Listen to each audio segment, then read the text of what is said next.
नमोस्तु आचार्य।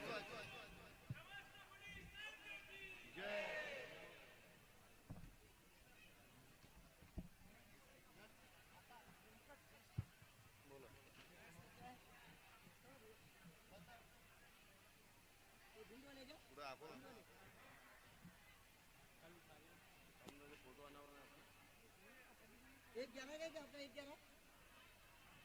एक 11 है क्या? 55 का है? एक 11 का है ना?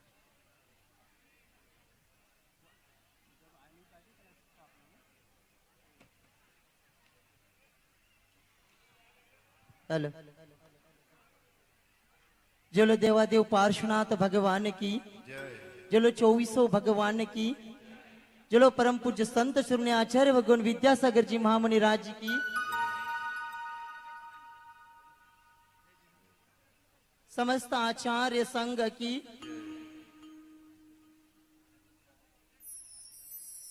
आज का उत्तम सत्य धर्म के दिन ये प्रवचन वाला, इसके प्रारंभ में तत्वार सूत्र का पाठ होगा। तत्वार सूत्र पाठ के पहले एक निवेदन आप सब लोगों के सामने रखते हैं।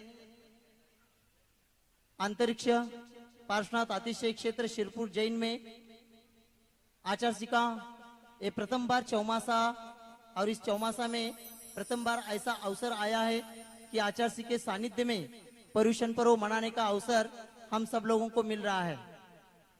इस छोटे से क्षेत्र का विकास प्रारंभ हो चुका है। इस क्षेत्र विकास होना अति आवश्यक है। इस क्षेत्र में क्षेत्र विकास के लिए जैन समाज के अस्तित्व के लिए हम सब लोगों को यहाँ अच्छे से दर्शन मिले, पूजन का लाभ मिले, आने के बाद क्षेत्र पर आए हैं ऐसा एहसास भी होना चाहिए। इसलिए यहाँ प्रारंभ की कड़ी में सहस्त्रकूट जिनालय का निर्माण हो रहा है।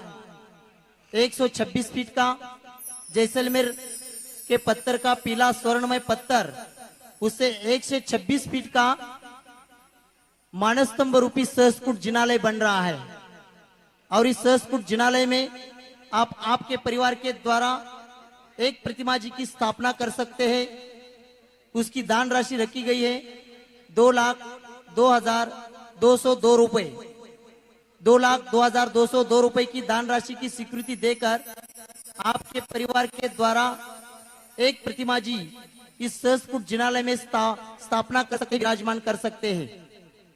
हजारों साल का इतिहास निर्माण हो रहा है और इस इतिहास में आपका भी नाम अंकित हो जाएगा एक प्रतिमा जी के स्वीकृति से। हाँ, आपके परिवार के द्वारा एक ही नहीं, 2, 3, 4, 5 ऐसे जितनी भावना हो, शक्ति है, उस शक्ति के अनुसार आप प्रतिमा जी स्थापना कर सकते हैं। इसी के साथ प्रतिमा जी विराजमान हो गया, इसी वेदी निर्माण होगी। उस वेदी के लिए भी 1,11,111 रुपए की दान राशि रखी गई है। 1,11,111 रुपए की दान राशि की स्वीकृति देकर आप आपके परिवार के द्वारा एक वेदी निर्माण कर सकते हैं। भगवान जी के ऊपर छत्र, चवर, भामंडल, ये तीनों का सेट आप चढ़ा सकते हैं। इसके लिए दान राशि रखी गई है 55,555 रुपए।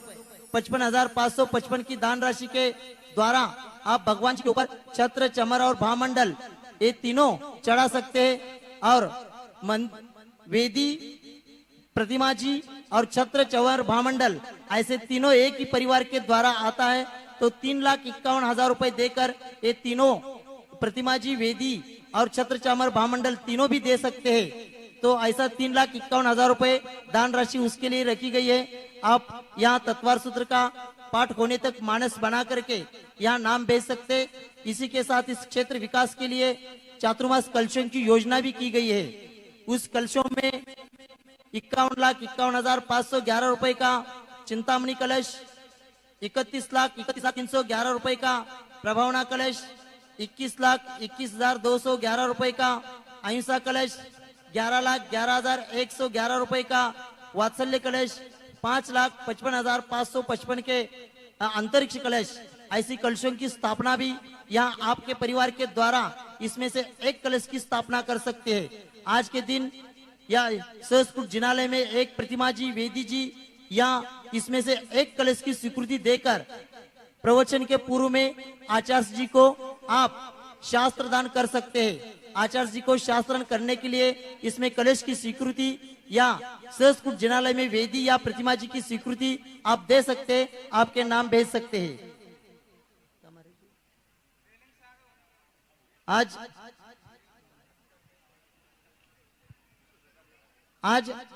तत्वार सूत्र का पाठ करने के लिए भैया जी सप्तम प्रतिमाधारी शैलेंद्र भैया जी आज पाठ करने वाले हैं। इनकी व्रती नगरी कटंगी से भैया जी हैं। उनकी व्रत की शुरुआत 2006 में हुई थी, आजीवन व्रत 2009 में किया और सप्तम प्रतिमा तब कल्याण के दिन सागर में जो गजरत पंच कल्याणिक हुआ था उसमें उन्हें सप्तम प्रतिमा धारण किया था। अभी उनकी शिक्षा MA हो चुकी है और संघ में प्रवेश 3/3/2022 को हुए। निर्यापक श्रमण अभय सागर जी महाराज जी के साथ रहकर अभी वो आत्म कल्याण की साधना कर रहे। इनके भाई, बड़े भाई वो भी सप्तम प्रतिमाधारी जी है, ब्रह्मचारी संजीव भैया जी। आचार्य जी के सानिध्य में उन्होंने भी व्रत और प्रतिमा लेकर साधना कर रहे। ऐसे व्रत संपन्न परिवार से ये भैया जी है। आदरणीय ब्रह्मचारी शैलेंद्र भैया जी को निवेदन करते हैं आज का तत्वार सूत्र का पाठ करें।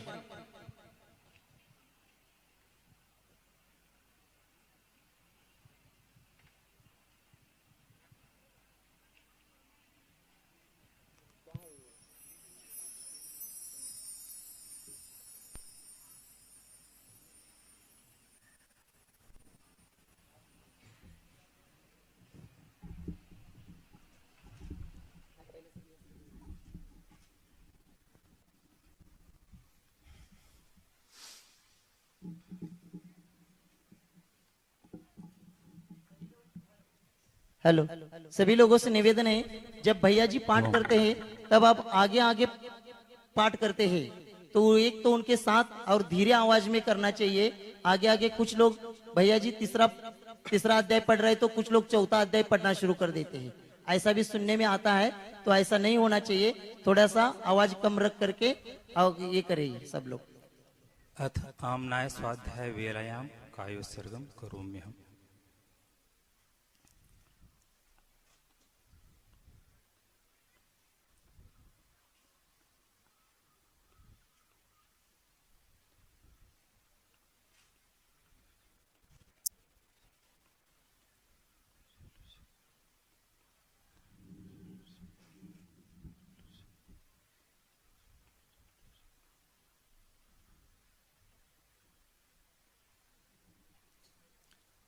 ओम नमः सिद्धेभ्यः, ओम नमः सिद्धेभ्यः। जय श्री ओम नमः सिद्धेभ्यः। मोक्षमार्गस्य नेतारं भेत्तारं कर्मिभूभृतां ज्ञातारं विश्वतत्त्वानां वन्दे तद्गुणलब्धये। पंच परमेष्टि भगवान की, मूल नायक श्री पार्श्वनाथ जी भगवान की, परमोपकारी आचार्य भगवान उमा स्वामी जी महाराज की, दर्शन विशुद्धि आदि 16 भावना युक्त भावी अरहंत आचार्य भगवान गुरुवर विद्यासागर जी महाराज की, निर्यापक श्रमण मुनिवर श्री सागर जी महाराज की, निर्यापक श्रमण परम पूज मुनिवर श्री योग सागर जी महाराज की, परम पूज मुनिवर श्री प्रसाद सागर जी महाराज की, परम पूज निर्यापक श्रमण मुनिवर श्री अभय सागर जी महाराज की, तपस्वी मुनि श्री चंद्रप्रभु सागर जी महाराज की, परम पूज मुनिवर श्री निरामय सागर जी महाराज की, एलक श्री सिद्धांत सागर जी महाराज की,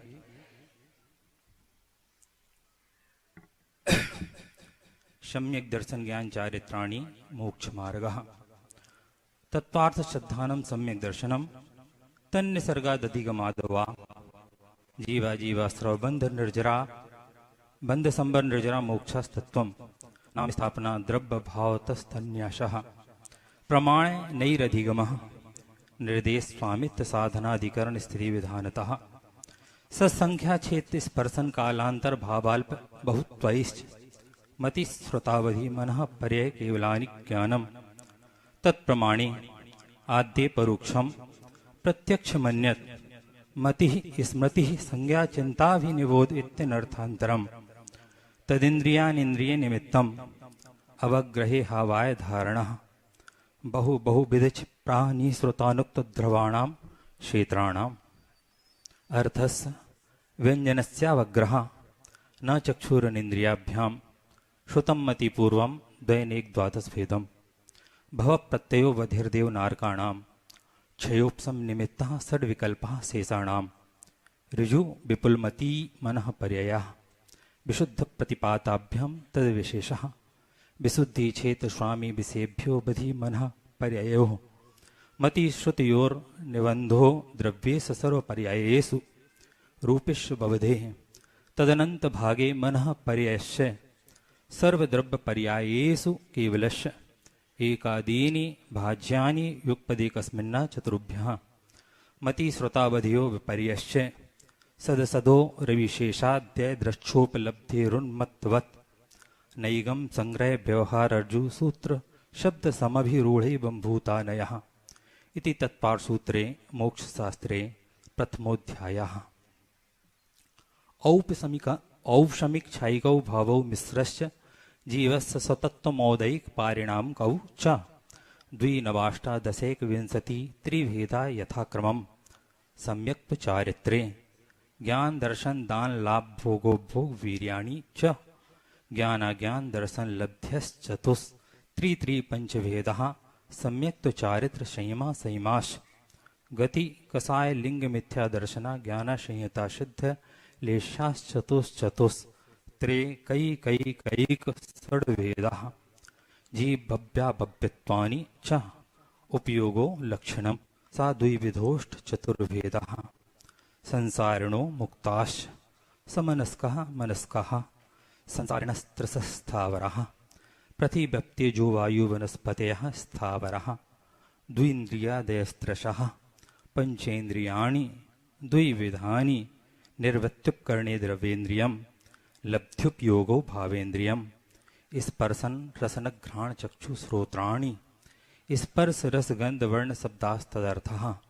शुद्धमनिन्द्रियस्य वनस्पत्यन्तानामेकं कृमि पिपीलिका भ्रमर मनुष्यादीनाम् एकैक वृद्धानि संज्ञनः समनस्कः विग्रहगतौ कर्मयोगः अनुश्रेणी गतिः अविग्रह जीवस्य विग्रहवती च संसारिणः प्राक् चतुर्भ्यः एक समय विग्रह एकम द्वौ त्रीन् वानहारकः सम्मूर्छन गर्भोपपादा जन्म सचित्त शीत संव्रतः सेतरा मिश्राश्चैकस्तद्धयोनयः जरायु जांडाच पोतानां गर्भः देवनारकाणामुत्पादः शेषाणां समनम् औदारिक व्यक्रियकाहारक तैजस कर्मणानि शरीराणि परम परम सूक्ष्मं प्रदेस्तु संख्यानि न देवः शेषास्त्रिवेदः औपपादिक शर्मोत्तम देह संख्ये वर्षायुषो न वर्षायुषः इति तत्पारसूत्रे मोक्षशास्त्रे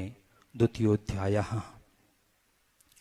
रत्नशर्करा बालुका पंक धूम तमो महातमः प्रभा भूमयो घनाम्बुबाताकाश प्रतिष्ठः सप्ताधोधः तासु 53 पंचदश त्रिपंचोनैक नरक सदसहस्राणि पंचचैव यथाक्रमम् नारका नित्यसोतरलेस्या परिणाम देह वेदना विक्रियः परस्परोदीरिदुःखः संक्लिष्टा सुरोदीरिदुःखाश्च प्राक् चतुर्थ्यः तेषवेक त्रिसप्तदशसप्तदशत्वाविंशति त्रयस्त्रिंशत् सागरोपमा शत्वानां परास्थितिः जम्बूद्वीप लवणोदादयः शुभनामानो द्वीप समुद्रः द्विर्द्विरविस्कम्भः पूर्व परिक्षेपणो वलयाकृतयः तन्मध्ये मेरुनाभिर्वृत्तो योजन शतसहस्रविष्कम्भो जम्बूद्वीपः भरत हिम्बत हरिविदेह रम्यक हैरण्यवतैरावत वर्षः क्षेत्राणि तद्विभाजनः पूर्वापरायता हिम्मन महाहिम्मन निषद नील रुक्मी शिखरणो वर्षधर पर्वतः हेमार्जुन तपनीय वैडूर रजत हेममयः मणि विचित्र पार्श उपरि मूले च तुल्य विस्तारः पद्म महापद्म तिंगिच्छ केसरी महापुंडरीक पुंडरीका हृदास्तेषामुपरि प्रथमो योजन सहस्रायामस्तदर्ध विस्कम्भो हृदः 10 योजनावगाः तन्मध्ये योजनं पुष्करम् तद्विगुणा हृदः पुष्कराणि च तन्निवासिन्यो देव्यः श्रीह्रीधति कीर्तिबुद्धिलक्ष्म्यः पल्योपमिस्थितः ससामानिक परिषत्कः गंगा सिंधु रोहिद्रोहितास्सा हरिद्धरिकान्ता शीता शीतोदा नारी नरकान्ता सुवर्ण रूपकूला रक्ता रक्तोदः सरितस्तन्मध्यगः द्वयोर्द्वयोः पूर्वः पूर्वगः शेषास्त्वपरगः 14 नदी सहस्र परिवृता गंगा सिंधवादयो नद्यः भरतः 26 पंचयोजन शतविस्तारः षट्चैकोनविंशति भागा योजनस्य तद्विगुण विस्तारा वर्षधर वर्षा विदेहान्तः उत्तरा दक्षिणतुल्यः भरतैरावतयोर्वृद्धिरासौ षट्सम्याभ्यामुत्सर्पिण्यवसर्पिणीभ्यां ताभ्यामपरा भूमयो वस्थितः एकदद्वित्रिपल्योपमस्थितियो हेम्बतकारी वर्षक दैव कुरवकः ततोत्तरः विदेहेषु संख्ये कालः भरतस्य विस्कम्भो जम्बूद्वीपस्य नपति शतभागः द्विर्धात्की खण्डे पुष्करार्धे च पाप्रांग मानुषोत्तरान् मनुष्यः आर्या मिलेच्छाश्च भरतैरावत विदेहा कर्मभूमियो देव कुरुत्तर कुरुभ्यः निस्थिति परावरे त्रिपल्योपमांतर मुहूर्ते त्रियग्योजनं च इति तत्पारसूत्रे मोक्षशास्त्रे तृतीयोऽध्यायः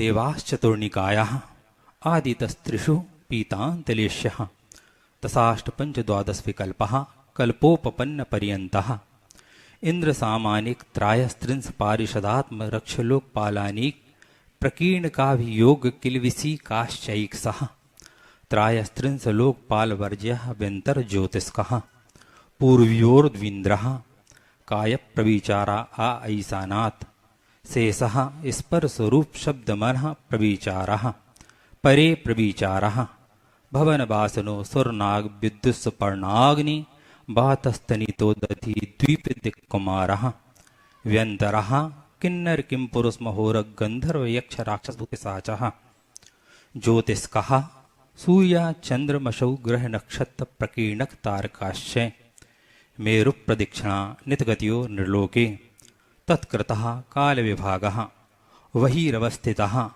वैमानिकः कल्पोपपन्ना कल्पातीताश्च उपरि उपरि सौधर्मयी सांसानत कुमार माहेंद्र ब्रह्म ब्रह्मोत्तरलांतव कापिष्ट शुक्र महाशुक्र शतार सहस्रारेश्वानत प्राणतयोरार्णाच्युत योर्नवशु ग्रैवेकेषु विजय वैजयंत जयंता पराजितेषु सर्वार्थ सिद्धौ च स्थिति प्रभाव सुखद्युति लेस्या विशुद्धीन्द्रियावधि विषेतोऽधिकः गति शरीर परिग्रहाभिमानतो हीनः पीत पद्म शुक्लेश्या द्वित्रिशेषेषु प्राग्दैवेकेभ्यः कल्पः ब्रह्मलोकालया लौकान्तिकः सरस्वतादित्य वहन्यरुणगर्दतो तुस्ताव्याबाधारिष्टाश्च विजयादिषु द्विचर्मः औपपादिक मनुष्येभ्यः शेषास्त्रियग्योनयः स्थितिरसुरनाग सुपर्ण द्वीप शेषाणां सागरूपं त्रिपल्योपमादहीनमितः सौधर्मैशान्योः सागरूपमे अधिके सानत कुमार माहेन्द्रियोः सप्त त्रिसप्तनवैगादश पंचदशभिरधिकानि तु आर्णाच्युता दूर्धमेकैकेन नवसु ग्रैवेकेषु विजयादिषु सर्वार्थ सिद्धौ च अप्रापल्योपम मदिकं परतः परतः पूर्वा पूर्वानन्तरा नाकाणां च द्वितीयादिषु 10 वर्षसहस्राणि प्रथमायां भवनेषु च यन्त्राणां च परापल्योपम मधिकं ज्योतिष्काणां च तदष्टभागोपरा लौकान्तिका नामष्टो सागरोपमाणि सर्वेषाम् इति तत्पाठसूत्रे मोक्षशास्त्रे चतुर्थोऽध्याय। नमो नमः। अजीवकाया धर्माधर्माकाश पुद्गलः द्रव्याणि जीवाश्च नित्यावस्थितान्य रूपाणि रूपिणः पुद्गलाः आकाशादेक द्रव्याणि निष्क्रियाणि च असंख्या प्रदेशा धर्माधर्मैक जीवानां आकाशस्य अनन्तः संख्या संख्याश्च पुद्गलानां नाड़ोः लोकाकाशेवगाः धर्माधर्मयोः कृत्स्ने एकप्रदेशादिषु भाज्यः पुद्गलानाम् असंख्ये भागादिषु जीवानां प्रदेशसंहारविसर्पाभ्यां प्रदीपवत् गतिस्थित्युपग्रहो धर्माधर्मयो रूपकारः आकाशस्यावगाः शरीरवाङ्मनः प्राणापानः पुद्गलानां सुखदुःखजीवितमरणोपग्रहाश्च परस्परोपग्रहो जीवानां वर्तनापर्णां क्रियाः परत्वापरत्वे च कालस्य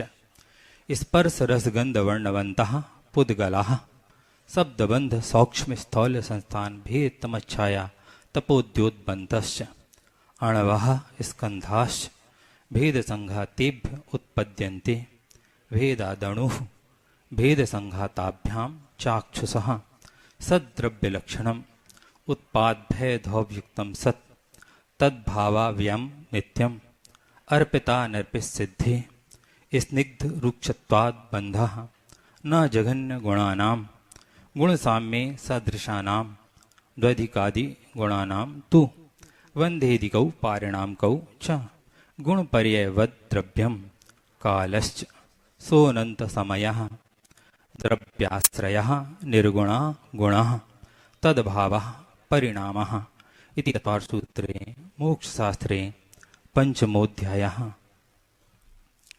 कायवाङ्मनः कर्म योगः सा आश्रवः शुभः पुण्यस्य शुभः पापस्य स कषाय कषाययोः साम्परायिकैर्यपथियोः इंद्रिय कषाय व्रतक्रियः पंचचतुः पंचविंशति संख्याः पूर्वस्य भेदः तीव्रमंद ज्ञाताज्ञात भावाधिकरण वीर विशेषेभ्यस्तद्विशेषः अधिकरणं जीवा जीवः आद्यं समरंभ समारंभारंभ योग कृतिकारितानुमत कषाय विशेषैस् त्रिश्चतुश्चैकसः निर्वर्तना निक्षेप संयोग निसर्गा द्विचतुर्द्वित्रिभेदा परम तत्प्रदोष निहनमाश्चर्यांतराया साधनोपघाता ज्ञान दर्शनावरणयोः दुख शोक तापक्रंदन बध परिदेव नान्यात्म परोभय स्थानान्य सद्विद्यस्य भूत वृत्त्यनुकंपादान सराग संयमादियोगः शांति शौचमिति सद्वेद्यस्य केवली श्रुतसंग धर्म देव वर्णवादो दर्शन मोहस्य कषायो दया तीव्र परिणामश्चारित्र मोहस्य बह्यवारंभ परिग्रहत्वं नारकस्य यशः माया तैरज्ञोनस्य अल्पारंभ परिग्रहत्वं मानुषस्य स्वभाव मार्दवं च निशील व्रतत्वं च सर्वेषां सराग संयम सीमा संयम काम निर्जरा बाल तपांसी दैवस्य सम्यक्त्वं च योग वक्रता विसंवादनं च शुभस्य नामनः तद्विपरीतं शुभस्य दर्शन विशुद्धिर विनय संपन्नता शील व्रतेस्वनति चारो भीक्षणयानोपयोग संवेगौ शक्ति तस्त्याग तपसी साधु समाधिर्वैय वृत्तिकरण मर्हदाचार बहुश्रुत प्रवचन भक्ति रावश्यका परिहाणिर्मार्ग प्रभावना प्रवचन बत्सलत मिति तीर्थकरत्वस्य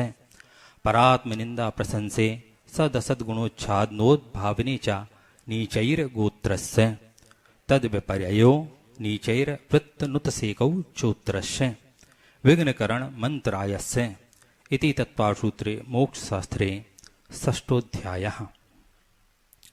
हिंसानतस्त्या ब्रह्म परिग्रहेभ्यो विरतिर्व्रतम् देश सर्वतोणु महति तत् स्थैर्यार्थं भावनः पंच वांग मनोगुप्तिर्यादान निक्षेपण समित्यालोकितपान भोजनानि पंच क्रोधलोभितहास्य प्रत्याख्याना न्यनुवीची भाषणं च पंच शून्यागार विमोचितावास परोपरोधकरण वैक्ष शुद्धि सधर्मा विसंवादः पंच स्त्री राग कथा श्रवण तन मनोहरांग निरीक्षण पूर्वरतानुस्मरण वृषयेष्ट रस्वा शरीर संस्कार त्यागः पंच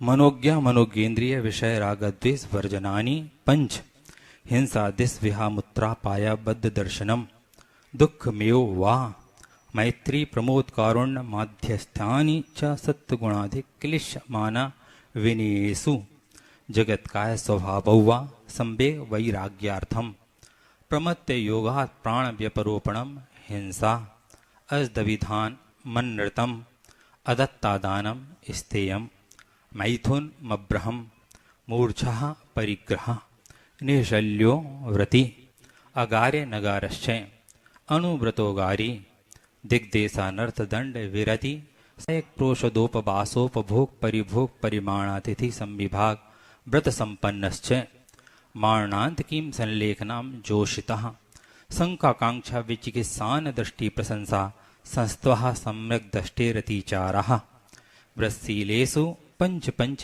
यथाक्रमम् वंध वधच्छेदाति भारारोपणान् पान्निरोधः मिथ्योपदेश रहोभ्याख्यान कूटलेखक क्रिया न्यासापहार साकार मंत्र भेदः स्तेन प्रयोग तदाहृतादान वृद्ध राज्यातिक्रमहीनाधिक मानोन्मान प्रतिरूपक व्यवहारः पर विवाह करणेत्वरिका परिगृहीता गमनानंग क्रीडा काम तीव्रा विनिवेशः क्षेत्रवास्तु हिरण्य स्वर्ण धन धान्य दासी दास कुप्प भाण्ड प्रमाणाति क्रमः ऊर्धाधस्त्रियग व्यतिक्रम क्षेत्र वृद्धि स्मृत्यंतराधानानि आनयन पेश प्रयोग शब्द रूपानुपात पुद्गल छेपः कंदर्प कौतुकुच्छ मौखर्य समीक्षादि करणोपभोग परिभोगानर्थक्यानि योग दुष्प्रणिधाना नानादर स्मृत्युनुपस्थानानि अप्रत्यवेक्षता प्रमार्जितो सर्गादान संस्त्रोपक्रमणानादर स्मृत्यनुपस्थानानि सचित्त संबंध समिश्रा विषो धोपक्वाहारः सचित्त निक्षेपा प्रधान पर व्यपदेत मासर्य कालातिक्रमः जीवित मरण संसा मित्रानुराग सुखानुबंध निदानानि अनुग्रहार्थम स्वस्याति सर्गो दानम विधि द्रव्य दात्री पात्र विशेषात् तद विशेषः मिथ्या दर्शना विरत इति तत्पासूत्रे मोक्षशास्त्रे सप्तमोऽध्यायः मिथ्या दर्शना विरति प्रमाद कषाय योगा वंद हेतवः द्विपंच भेदा यथा क्रमम् मति श्रुतावधि मनः पर्ययः केवलानाम् चक्षुरवधि केवलानाम् निद्रा निद्रा निद्रा प्रचला प्रचला प्रचला स्त्यान ग्रध्यश्च सदसद वेद्ये दर्शन चारित्र मोहनिया कषाय कषाय वेदनीयाख्यास त्रिद्वि नव षोडश भेदः सम्यक्त मिथ्या तदुभयान्य कषाय कषायौ हास्य रत रत शोक भय जुगुप्सा स्त्री पुण्य पुंसक भेदा अनंतानुबंध प्रत्याख्यान संजुलन विकल्पाश्चैक्षः क्रोधमान माया लोभः नारक तैरज्ञोन मानो दैवानी गति जाति शरीरांगोपांग निर्वाण बंधन संघात संस्थान सहनन स्पर्श रस गंध वर्णानु पूर्व्या गुरु लघुपघात परघाता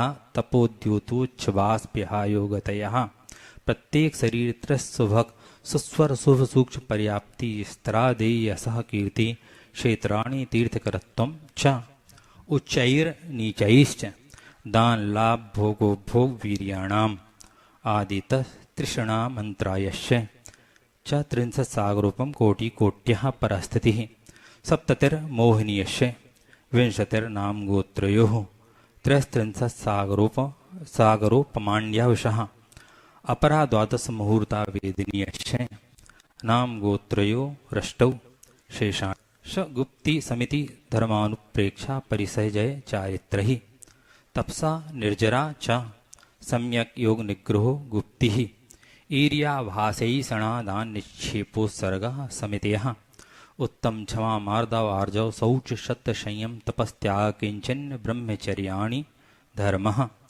अनित्यासरण संसारिकत्वा न्यत्वा स्वच्छाश्रव संवर्जरा लोकबोधि दुर्लभ धर्म स्वाख्या तत्वानुचिंतन मनुप्रेक्षः मार्गाच्यवनर्जार्थम परिशोढभ्यः परिशः क्षुत्पिपासः शीतोष्ण दंशमशक नांगनारति स्त्रीचर्या निषद्या सय्या क्रोश वध याचना लाभ रोग तृण स्पर्श बल सत्कार पुरस्कार प्रज्ञा ज्ञान दर्शनानि सूक्ष्म सांप्राय छदमस्त वीतरागयोश चतुर्दश एकादश चिने बादर सांप्राय शर्वे ज्ञानवर्णे प्रज्ञा ज्ञाने दर्शन मोहांतराययो रदर्शना लाभो चारित्र मोहे नाज्ञारति स्त्री निषद्याक्रोश याचना सत्कार पुरस्कारः वेदनीये शेषः एकादयो भाज्यायुपदेकस्मिन्नैकोनविंशतिः सामायिकच्छेदोपस्थापना परिहार विशुद्धि सूक्ष्म सांप्राय यथाख्यादमिति चारित्रम् अंसनाव मौदर्य वृत्ति परिसंख्यान रस परित्याग विविक्त शय्यासन काय क्लेशा बाह्यम तपः प्रायश्चित विनय वैयवृत्त स्वाय विसर्ग ध्यानान्युत्तरम नौ चतुर्दश पंच द्विभेदा यथाक्रमं प्राग ध्यानात् आलोचना प्रतीकमण तदुभय विवेक व्युत्सर्ग तपश्चेत परिहारोपस्थापनः ज्ञान दर्शन चारित्रोपचारः आचार्योपाध्याय तपस्वी शैक्षिक ग्लान गण कुल संग साधु मनुज्ञानां वाचना प्रच्छनानुपेक्षाम्नाय धर्मोपदेशः बाह्याभ्यंतरो पद्यौ उत्तम सहननस्यैकाग्रचिंता निरोधो ध्यान मांतर मुहूर्तात् आर्त रौद्र धर्म शुक्लानि परे मोक्ष हेतु आर्त मनुज्ञस्य संप्रयोगे तद विप्रयोगाय स्मृति समन्वहारः विपरीतम मनुज्ञस्य वेदनायाश्च निदानं च तद्विरत देशविरत प्रमद संयतानां हिंसानतस्ते विषय संरक्षणेभ्यो रौद्रमविरत देशविरतयोः आज्ञापाय विपाक संस्थान विचयाय धर्म्यम शुक्ले चाद्य पूर्वविदः परे केवलिनः पृथक्त्वैकत्व वितर्क सूक्ष्म क्रिया प्रतिपाति व्युप्रत क्रिया निवर्तीनि त्रिएकाय योगानाम एकाश्रय सवितर्क विचारे पूर्वे अविचारम द्वितीयम वितर्कः श्रुतम विचारोर्थ व्यंजन योग संक्रांति सम्यक दृष्टि सावक वृत्तानंद वियोजक दर्शन मोह छप कोप सम कोप शांत मोह छपक क्षीण मोह जिनः क्रमशो संख्ये गुण निर्जरः पुलाक बकुस्कुशील निर्गंथ स्नातकः निर्ग्रंथः संयम सुत प्रतिसेवना तीर्थलिंग लेशुपादस्थान विकल्पतः साध्यः इति तत्त्वसूत्रे मोक्षशास्त्रे नवमोऽध्यायः मोहक्षय ज्ञान दर्शन वर्णांतराय क्षयाच्च केवलम बंध हेत भाव निर्जराभ्याम कृष्ण कर्म प्रमोक्षो मोक्षः औपसमिकादि भव्यत्वानां च अन्यत्र केवल सम्यक् ज्ञान दर्शन सिद्धतेभ्यः तदनंतर मूर्धम गच्छत्यालोकान्तात् पूर्व प्रयोगा दशंगत्वात् बंधच्छेदात् तथा गति परिमाणाच्च आविद्ध कुलाल चक्र वद व्यपगत लेपा लाभु वदेरंड बीज वदग्नि सिखावच्च धर्मास्ति काया भावात् क्षेत्र काल गति लिंग तीर्थ चारित्र प्रत्येक बुद्ध बोधित ज्ञानावगाहनांतर संख्याल्प बहुत्वतः साध्यः इति तत्त्वसूत्रे मोक्षशास्त्रे दशमोऽध्यायः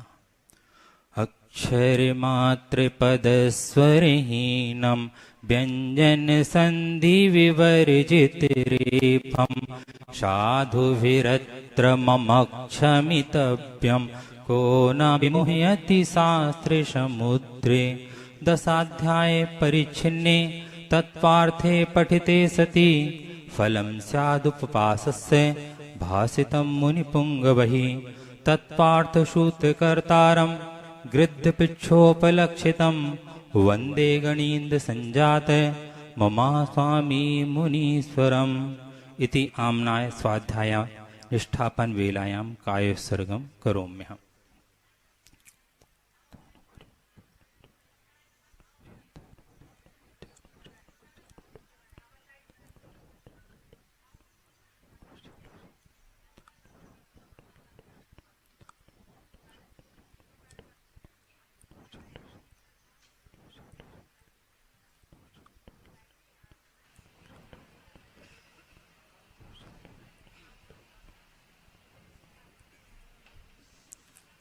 द्वादशांग जनवाणी माता की, आचार्य उमा स्वामी जी महाराज की, आचार्य भगवंत गुरुवर विद्यासागर जी महाराज की, समस्त मुनि संघ की, सभी को जय जिनेन्द्र।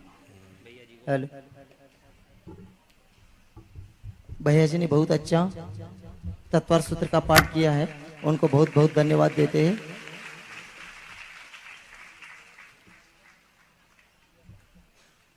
उत्तम सत्य धर्म का ये दिन और इस उत्तम सत्य धर्म के प्रवचन के पूर्व में प्रवचन प्रारंभ मंगलाचरण से कर रहे, मंगलाचरण करने के लिए निमंत्रित करते हैं सौ आस्था अमित जैन सिंगापुर निवासी, ये आए और आज का मंगलाचरण करें।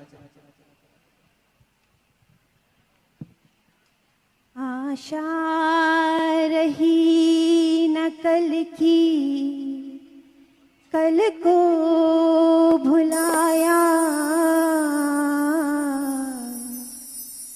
कल्याण के पथिक होकर जग को जगाया। आचार्य सुंदर दिगंबर रूपधारी,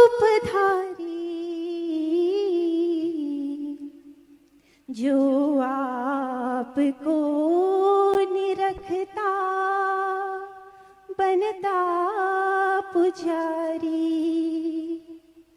चरण धूल अपने गुरुवर की, शिष्य शीश पर चंदन है। गुरुवर के चरणों का वंदन, संयम का भी वंदन है। शिष्य और गुरुवर दोनों में अमित प्रेम का बंधन है। गुरुवर की हर सांस शिष्य के भक्त हृदय का स्पंदन है।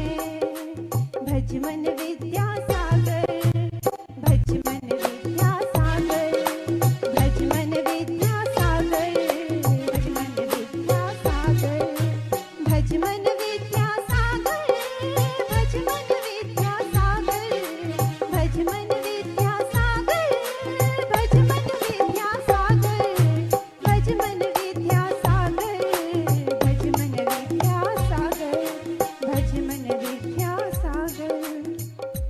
संसार में गुरु कृपा सबसे निराली, होली यही दशहरा यही दिवाली। जो शिष्य है वो सदैव ही ऋणी रहेगा। निर्वाण प्राप्त कर ही के ऋण ये चुकेगा। नमोस्तु गुरु।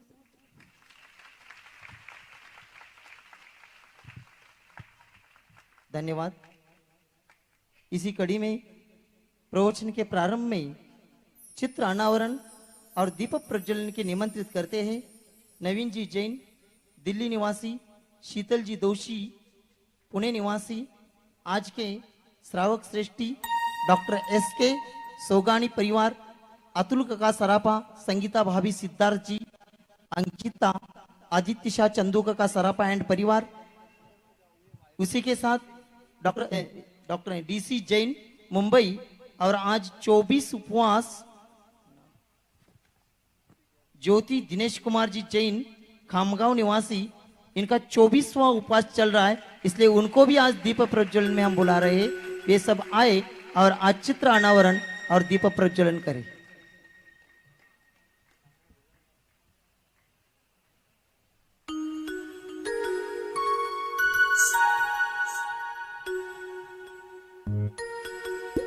ज्योति दिनेश कुमार जी जैन 24वां उपवास उनका है, वे भी आए।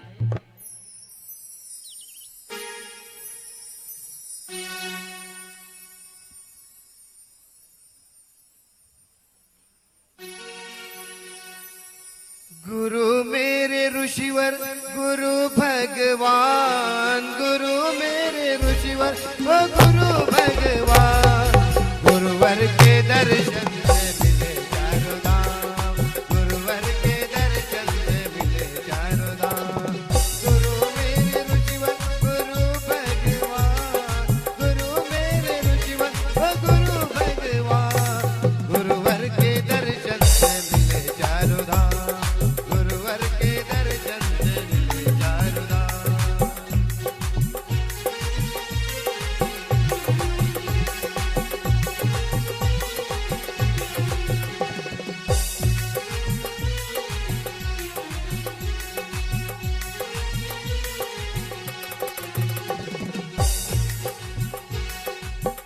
मेरे धर्म की ज्योति, ओ मेरे धर्म की ज्योति चम चम चम के देती सम्यक मोती।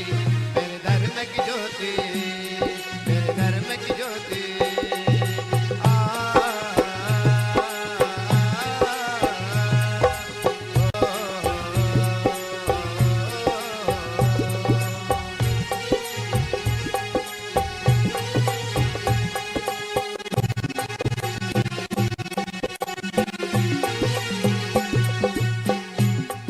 ओम 24 उपवास जिन्होंने किया है ऐसे सौ ज्योति दिनेश कुमार जी जैन यहाँ आचार्य के चरणों में श्रीफल अर्पण करके आशीर्वाद दे रहे और आचार्य को आज शास्त्र दान भी कर रहे हैं। ऐसे बहुत सारे लोग हैं जिन्होंने 16 कारण के उपवास किए हैं, दशलक्षण भी 5-5 उपवास किए हैं। उन सब लोगों की भावना है आचार्य का दर्शन कर और आशीर्वाद प्राप्त करने का। मैं सब लोगों से निवेदन करता हूँ जिन्होंने उपवास किया है उनके उपवास की बहुत बहुत अनुमोदना करते, उनको उनकी साधना की अनुमोदना करते। और वो जिन्होंने 5 से ज्यादा उपवास किए हैं वो सब अपने अपने स्थान पर खड़े रहेंगे। केवल उपवास वाले खड़े रहेंगे, बाकी कोई भी नहीं खड़े रहेंगे। वो उपवास वाले खड़े रहेंगे और आचार्य को नमस्तु करेंगे और आचार्य का आशीर्वाद प्राप्त करेंगे। जिन्होंने 5 से ज्यादा उपवास किए वो सब लोग खड़े रहिए और वहीं से आचार्य जी के चरणों में नमस्तु समर्पित करे और आशीर्वाद प्राप्त करे। भक्तों को दर्शन दे रहे हैं ये गुरुवर हमारे, भक्तों को दर्शन दे रहे हैं ये गुरुवर हमारे। गुरुवर हमारे हमें प्राणों से प्यारे, गुरुवर हमारे हमें प्राणों से प्यारे। आज यहाँ सहस्त्रकूट जिनालय में एक जिनालय जिन्होंने स्थापित करने का भाव रखा है, ऐसे संतोष डड्डू बारामती परिवार इन्होंने 3,51,000 रुपए की दान राशि स्वीकृति देकर यहाँ एक जिनालय सहस्त्रकूट में एक जिनालय प्रतिमा जी, वेदी जी और छत्र चामर भामंडल ये सब चढ़ाने का यहाँ संकल्प किया है। वे आए और आचार्य को शास्त्र दान करे। भरतेश जी शाह पुणे निवासी, भरतेश जी शाह आलेत काय की भरतेश जी शाह पुणे निवासी इन्होंने भी 3,51,000 रुपए का एक जिनालय निर्माण करने का संकल्प किया है। वे भी आए और आचार्य जी को शास्त्र दान करे। भारत जी झांबरे उस्मानाबाद निवासी इन्होंने भी 2,02,202 रुपए की दान राशि से एक प्रतिमा जी विराजमान करने का संकल्प किया है। वे भी आए और आचार्य के चरणों में यहाँ आचार्य के चरणों में श्रीफल अर्पण करके आशीर्वाद प्राप्त करे और शास्त्र दान भी करे। रेखा देवेंद्र तलाटी उज्जैन निवासी इन्होंने 1,11,111 रुपए की एक वेदी निर्माण करने का संकल्प किया है। वे भी आए और आचार्य जी को शास्त्र दान करे। डॉक्टर निर्मला कोठारी, पोपटलाल कोठारी, नीरज कोठारी, प्राची कोठारी पुणे इन्होंने एक डायमंड की अंगूठी दी है जिसकी कीमत 60,000 रुपए से ज्यादा है। उन्होंने उसमें से एक छत्र चमर भामंडल का दान राशि के लिए ये अंगूठी प्रदान किए। वे भी आए और आचार्य जी को शास्त्र दान करे।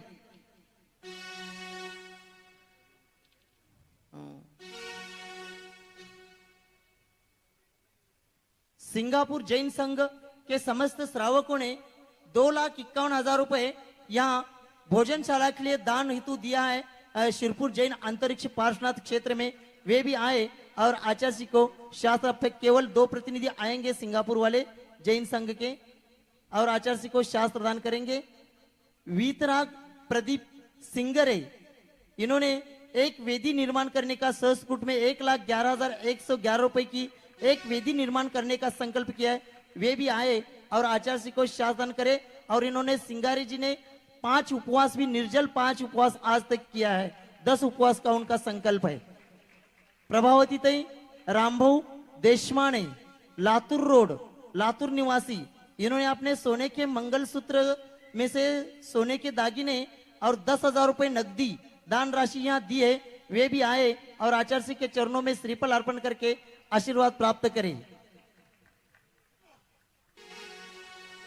तू कितनी अच्छी है, तू कितनी भोली है, प्यारी प्यारी है ओ माँ, जिनवनी माँ।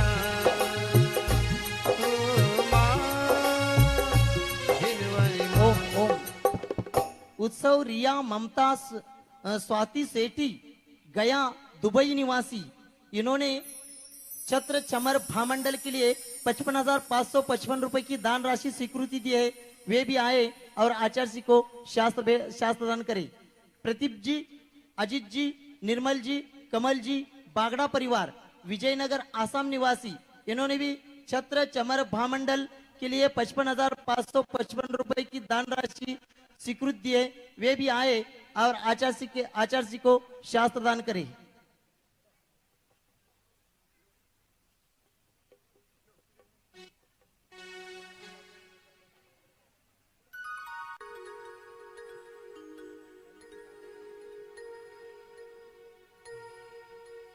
करता हूँ नमन तुम्हें मैं, स्वीकार करो माँ।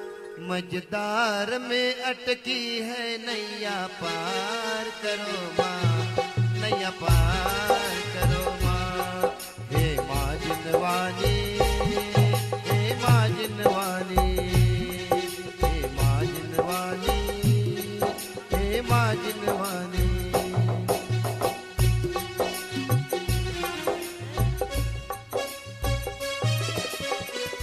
सभी एक एक प्रतिनिधि केवल ऊपर जाएंगे, सभी लोग नहीं जाएंगे। सभी बाकी के परिवार के लोग नीचे से सभी दर्शन करेंगे। कृपा करके सहयोग करें। सभी दानदाता परिवार से निवेदन है, विनती है कि आप एक एक जन ऊपर जाएंगे, बाकी सब नीचे से दर्शन करेंगे। और वो भी पुरुष ही जाएंगे, महिलाएं नहीं जाएंगे ऊपर। आज यहाँ सदलगा से हाथकरघा में जो संचालन कर रहे हैं, ऐसे संचालक हाथकरघा के सभी बच्चे आए हैं और इन्होंने विशेष पुरस्कार प्राप्त किया है।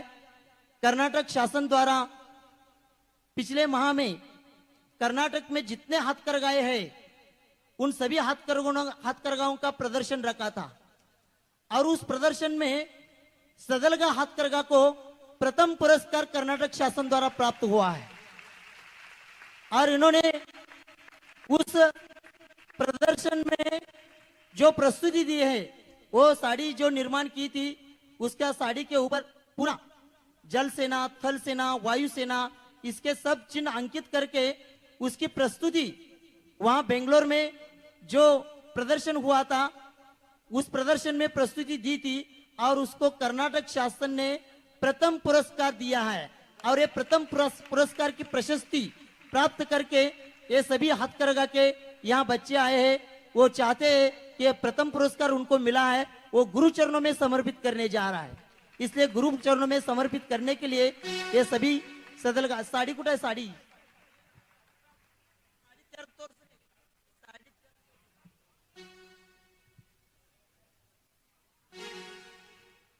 हम वंदन करते हैं, अभिनंदन करते हैं।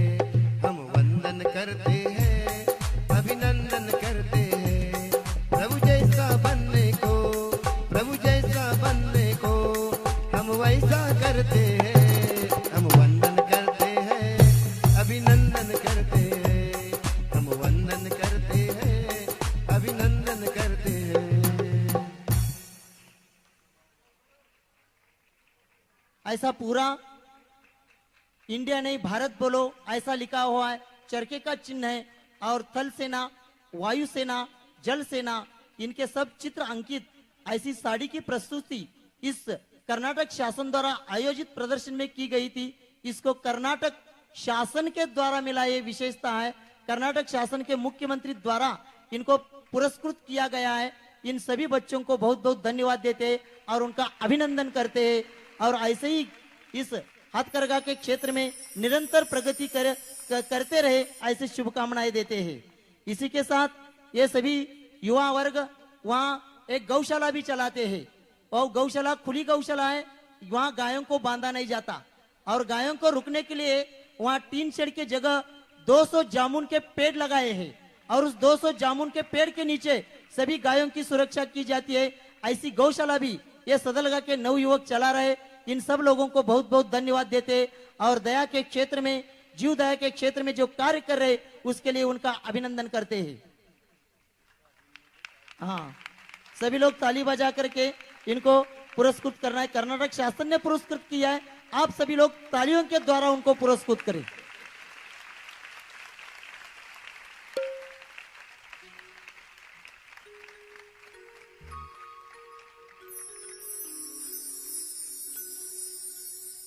आचार्य भगवान जी का विहार रैली पटनागंज से शुरू हो गया और सब लोगों को आस लगी 2022 का चौमासा कहां हो। के पूर्व में स्वास्थ्य की आप सब लोग जानते हैं, स्वास्थ्य की प्रतिकूलता होते हुए भी 600 से ज्यादा किलोमीटर का 45-46 से ज्यादा टेम्परेचर जब धूप थी, ऐसे धूप में आचार्य जी निरंतर एक दिन भी रैली पटनागंज से शिरपुर तक रास्ते में एक दिन कहीं रुके नहीं।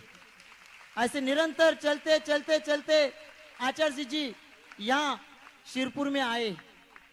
सब लोगों को आश्चर्य लग रहा था कि ये शिरपुर छोटा सा क्षेत्र है, इस छोटे से क्षेत्र पर आचार्य जी जा रहे, क्या इसके पीछे रहस्य। और हम पहले से बोल रहे, इतना लंबा विहार करके प्रतिकूलता में भी आचार्य जी शिरपुर में आए हैं, तो इस शिरपुर में जरूर कुछ ना कुछ नया इतिहास होने वाला है। और आज जो नया इतिहास यह प्रारंभ हो रहा है, संस्कृत जिनालय का निर्माण तो पक्का है, इसके पहले हम आप लोगों को बता चुके। अब आचार्य के प्रेरणा से 3 मंजिली का 207 स्क्वायर फुट 207 फीट ऊंचाई का और 270 बाय 567 साइज का एक भव्य 3 मंजिली जिनालय निर्माण हो रहा है। और इसमें त्रिकाल चौबीसी प्रतिमा रहेगी। ऐसे अनेक योजनाएं इसमें है कि आज ये शिरपुर जैन 2000 साल पहले का ये शिरपुर जैन अतिशय क्षेत्र है, हजारों साल का इतिहास इसको है। और यहाँ से आगे और हजारों साल का इतिहास इस शिरपुर में लिखना जा रहा है। और ऐसा हजारों साल जो मंदिर रहेगा, ऐसा मंदिर निर्माण यहाँ हो रहा है। बहुत बड़ा मंदिर होने वाला है, 3 मंजिली का 270 बाय 567 साइज का। और इसमें त्रिकाल चौबीसी 3 मंजिली, इसमें जो जो योजना है उस योजनाओं के बारे में 1 मिनट में हम आपको बता रहे हैं। इसकी जिनालय की ऊंची जो रहेगी वो ऊंची 207 फीट रहेगी। जमीन से लेकर शिखर तक की ऊंचाई 207 फीट। संस्कृत जिनालय जो बनेंगे, इस मंदिर के चारों बाजू में 126 फीट ऊंचे संस्कृत जिनालय बनेंगे। अनुपम कलाकृति के साथ पीले पाषाण का जैसलमेर का ये मंदिर बनेगा। और मंदिर के बनने के बाद लगेगा ये मंदिर पत्थर का है क्या स्वर्ण का है, ऐसे स्वर्णमय पीले पत्थर का मंदिर यहाँ बनने जा रहा है।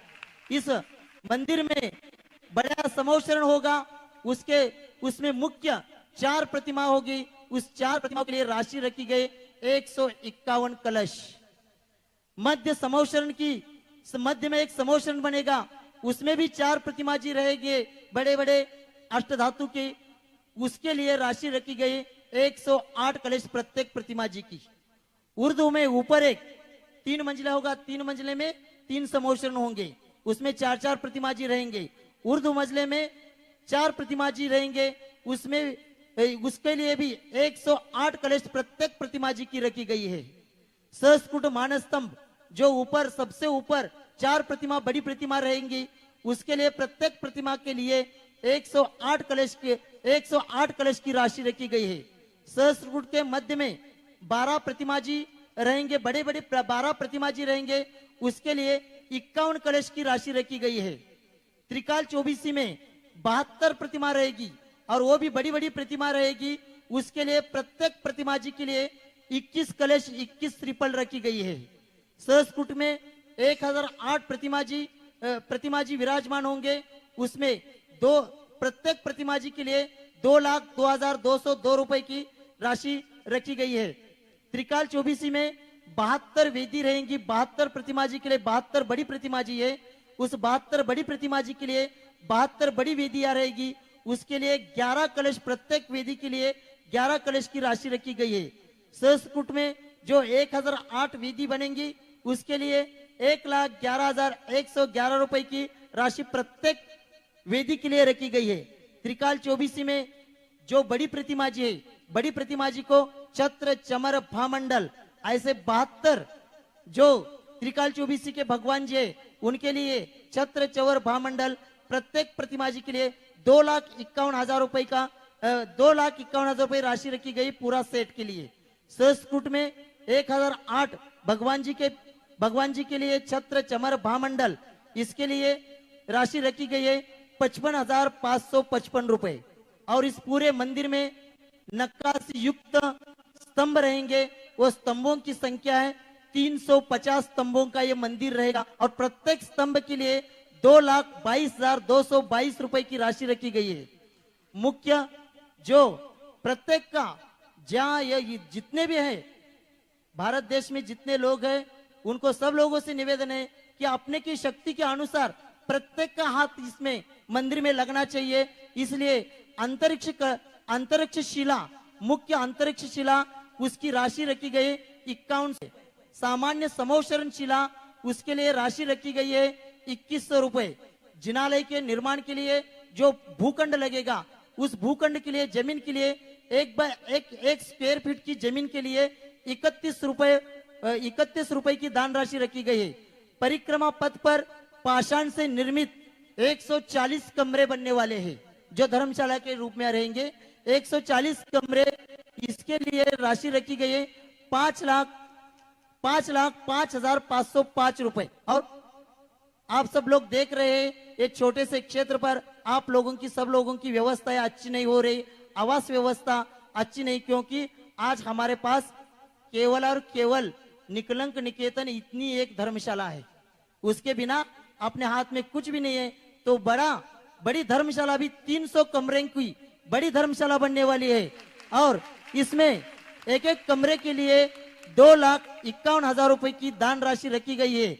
ऐसी योजनाएं यहाँ इस क्षेत्र विकास के लिए रखी गई है। इसमें आप मुक्त हस्त से दान देकर इस अंतरिक्ष पार्षद जो हजारों साल का क्षेत्र है, विशेषता है आचार्य जी ने 55 साल हो गए, 55 साल में आचार्य जी ने स्वयं के नाम से एक भी क्षेत्र नहीं बनाया, लेकिन जो क्षेत्र दुर्लक्षित थे, उपेक्षित थे, उन सब क्षेत्रों को आचार्य जी ने उठाया है।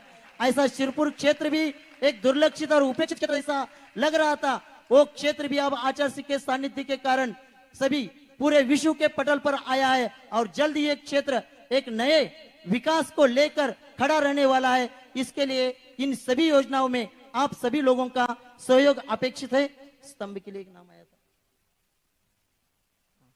प्रीति तुषार दक्ष वियान जी, मुंबई निवासी, इन्होंने इस जिनालय में नक्काशी युक्त स्तंभ के लिए 2,22,222 रुपए की दान राशि आज स्वीकृत दिए। वे आए और आचार्य जी के चरणों में श्रीफल अर्पण करके आशीर्वाद प्राप्त करे। आए क्या वो चढ़ा दिया? हाँ, ऐसे ही योजना है। इस योजना में आप सभी लोग आप अपने अपने शक्ति के अनुसार योगदान दे और इस क्षेत्र को बढ़ाने के लिए, विकास करने के लिए सहयोग दे।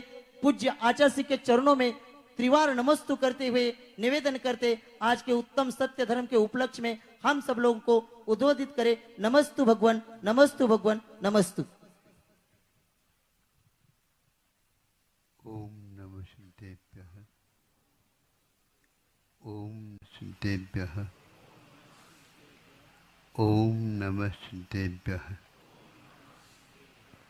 अहिंसा परमो धर्म की आचार्य गुरुवर श्री कुंद भगवान की, आचार्य गुरुवर श्री ज्ञान सागर मुनि महाराज की, जल परम पूज्य संत श्रीमणि आचार्य भगवान विद्यासागर जी महामुनि राज जी की, समस्त आचार्य संघ की।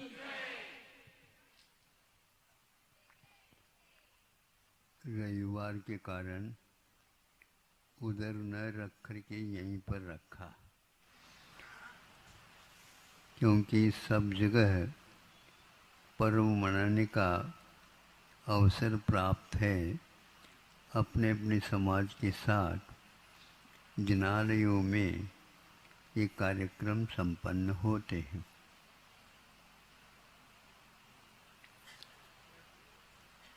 आज पर्व का मध्यवर्ती दिन है। आधा पर्वराज पूर्ण हो गया सानंद संपन्नता के साथ।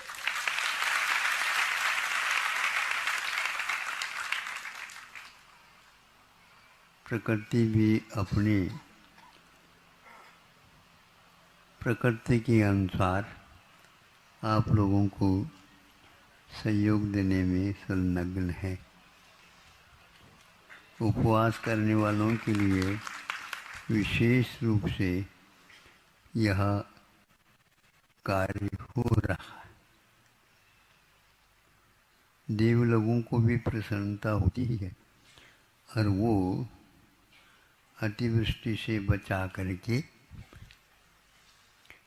और सौम्य वृष्टि करते हुए, जैसे उन लोगों का कार्य है पुष्प वृष्टि करने का,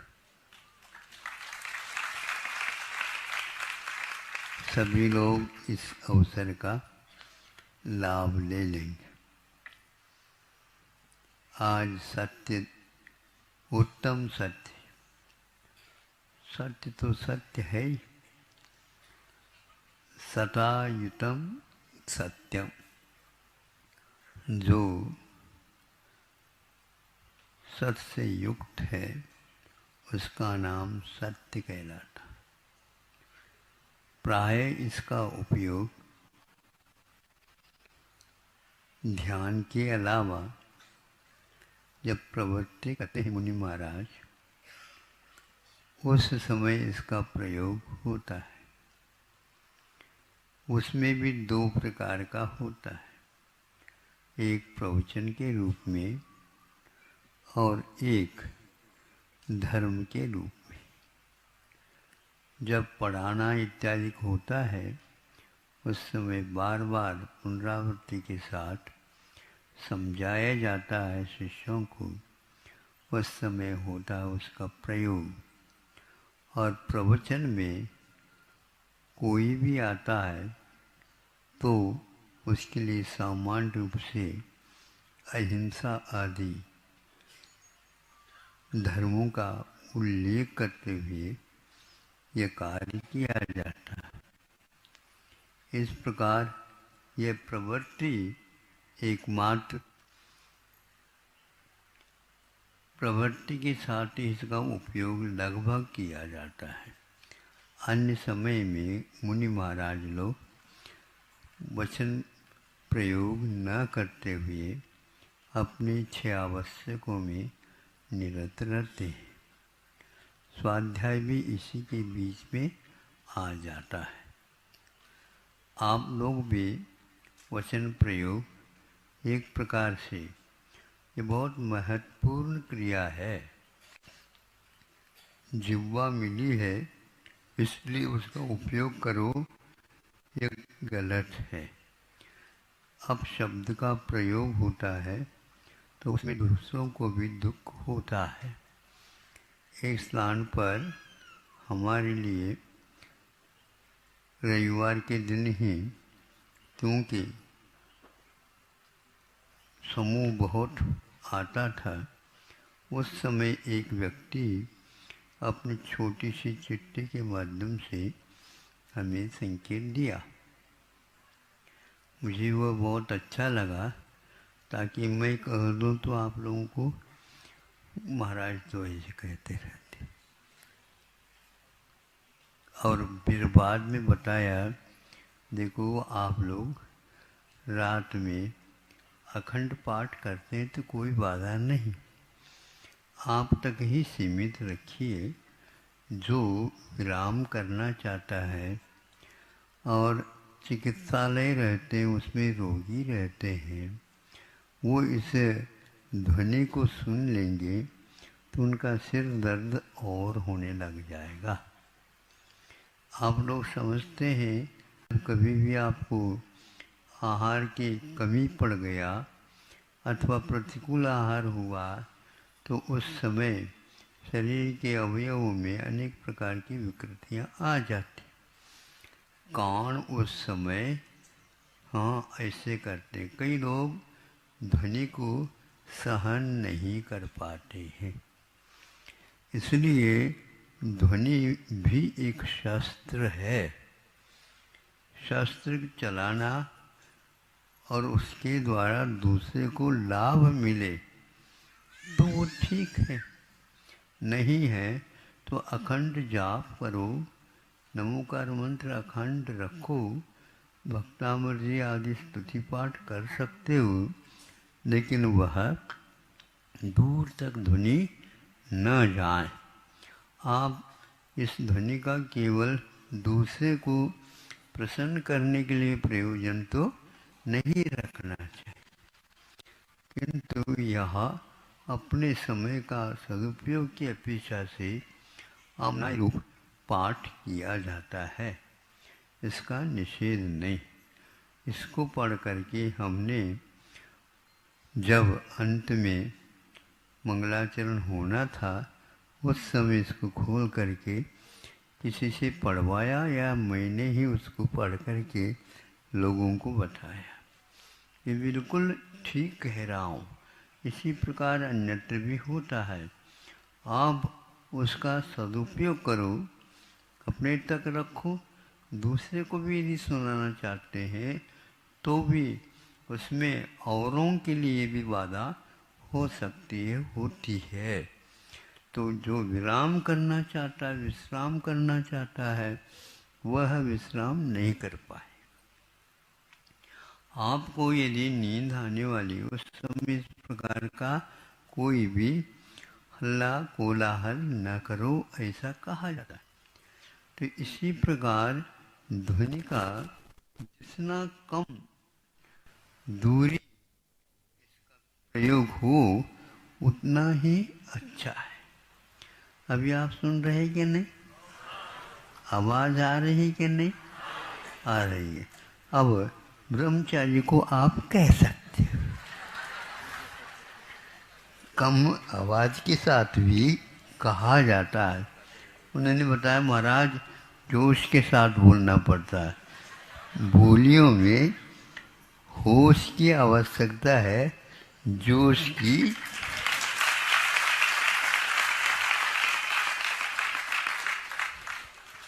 अब ये मान लो तालियां अब 10 मिनट तक बजाते रहेंगे तो मुझे पसंद आएगा? आपको भी नहीं आएगा। यही मैं कहना चाह रहा था। इसलिए कई बार उनको कहा कि भाई ये सीधी यदि ध्वनि आती है तो वह बहुत तीखी रहती है, क्योंकि इसको वैसे ही लाउड स्पीकर बोलते हैं। तो लाउड का अर्थ होता है विस्तार हो गया। ये कितना विस्तार इसका करना चाहते हैं बताओ आप। इसलिए उसको जितना कम रखेंगे उतनी ही वह मधुर वाणी लगेगी। हाँ, तो इसलिए कि वह हित मित मिष्ट होना चाहिए। हित में जिस बोलने में सार्थकता हो और वह अच्छा लगे और उसके द्वारा हिंसादि व्रतों का पालन होता हो, व्यसनों का त्याग होता हो, आदि आदि।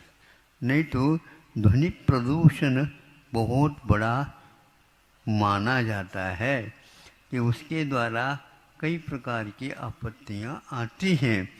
कोई मान लो चिल्लाता है, गधे के पंचम आलाप सुनते हैं, भैया ये कौन आ रहा।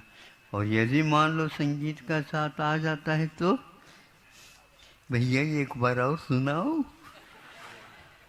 मांग आ गई, इससे स्पष्ट है वह मांग आ जाए ऐसा धार्मिक अनुष्ठान हमारे जीवन में आता है तो उनको वचन सिद्धि भी हो सकती है, होती है। वचन सिद्धि का अर्थ ये होता है हम शुद्ध उच्चारण के साथ नपे तुले शब्दों का प्रयोग करते हैं तो दूसरे को अच्छा लगता है और उससे वो प्रभावित होता है, अपने व्यसनों से दूर हो जाता है, तो ये बहुत लाभ, बड़ा लाभ हो जाता है। इसलिए उसके वचनों में ऐसी शक्ति आ जाती है, एक बार भी कुछ कह दे हो तो सब लोगों को मान्य होता है। हाँ ठीक ठीक, वो ठीक कह रहे हैं, ऐसा होता है। इसलिए ग्रंथकारों ने सार्थक बोलने के लिए ज़्यादा जोर दिया है। सार्थक मतलब उसका अर्थ सही पूर्ण निकलना चाहिए, इससे वह और एक बार सुनने का मन करता है। तो शिक्षक लोगों में भी यही बात कही गई है कि हम उसके अंतःस्थल तक ये शब्द पहुँचाएं, तो शब्द तो कानों तक रहता है, अंतःस्थल तक जो है उसके प्रभाव से अर्थ वहाँ पर अभिव्यंजित होता है, उससे उसको तत्व का सार सुनने को उपलब्ध होता है। इसलिए दिव्य ध्वनि वगैरह ध्वनि होते हुए भी वो बहुत सौम्य रहते हैं और उसको सुनने के लिए कि सबके मन में हमेशा हमेशा प्यास लगती है। और यहाँ पर यदि उससे विपरीत बोलेंगे तो यह एक प्रकार से असंयम की कोटि में आ जाता है। इसलिए संयम वैसे धारण नहीं करते, तो संयम के ऊपर जब जोर दिया जाता है तो बोलने के लिए भी यही कहा जाता है तुम ऐसा बोला करो तो अच्छा लगता है। इस प्रकार आप प्रतिदिन थोड़ा भी विचार करके बोलते हैं तो सब लोगों को आप में तो बहुत परिवर्तन हो गया, पहले बहुत बोलते थे और कहने के उपरांत भी नहीं मानते थे, किंतु आज तो बहुत नपातुला का अर्थ क्या होता, नापे हुए और तोले हुए, इसको बोलते हैं नपा और तुला। तो अतुलनीय अनुपम हम ऐसा बोलना प्रारंभ कर दे। ये महाव्रत के समय पर भी इसका अपना महत्व होता है। तो आचार्य महाराज के इन वचनों में भी यही बात गर्भित रहती है कि हम कैसे समझाएं और पहले सर्वप्रथम समझे, कम शब्दों में अर्थ को बहुत अच्छे ढंग से समझाने की कला का नाम ही वक्तृत्व कला माना जाता है। इसके द्वारा असंख्यात गुणी कर्म की निर्जरा होती है। एक साथ हजारों व्यक्ति एक कानों तक आपकी ध्वनि पहुंचती है। तो आधा घंटा मान लो ये प्रवचन हुआ तो उसका इतना असर रहता है, बहुत दिन तक रह सकता है। और जैसे घंटा बजाने के उपरांत घंटा बजाना तो बंद कर दिया, किंतु फिर भी कानों में झंकार बना रहता है और वो झंकार अपने आप में हमें प्रेरित करता है। यह स्वास्थ्य के लिए नहीं, किंतु हमें ध्यान लगाने में सहयोग देता है। ध्यान को यदि आप चाहते हैं तो इसी प्रकार एक भ्रामरी प्राणायाम कहा।